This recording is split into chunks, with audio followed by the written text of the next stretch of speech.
நடிகர் ரஜினிகாந்தின் மகள் ஐஸ்வர்யா ரஜினிகாந்த் இயக்கிய திரைப்படம் லால் சலாம். இத்திரைப்படத்தில் ரஜினிகாந்த், முன்னாள் கிரிக்கெட் வீரர் கபில்தேவ், விஷ்ணு விஷால், விக்ராந்த் உள்ளிட்டோர் நடித்திருந்தனர்.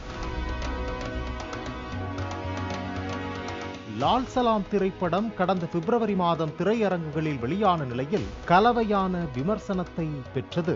அப்போது ஐஸ்வர்யா ரஜினிகாந்த் நேர்காணல் ஒன்றில் படப்பிடிப்பின் போது காட்சிகளை சேமித்து வைத்திருந்த ஹார்ட் டிஸ்க் தொலைந்து விட்டதாக குறிப்பிட்டிருந்தார்.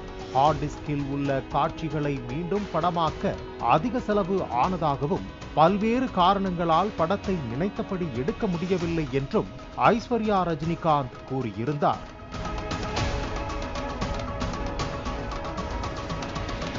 இந்நிலையில் லால் சலாம் படம் விரைவில் OTTயில் வெளியாக உள்ளதாகவும், காணாமல் போன ஹார்ட் டிஸ்க் கிடைத்துள்ளதால் லால் சலாம் திரைப்படத்தின் இயக்குனர் வெர்சனாக இது இருக்கும் எனவும் ஐஸ்வர்யா ரஜினிகாந்த் தெரிவித்துள்ளார்.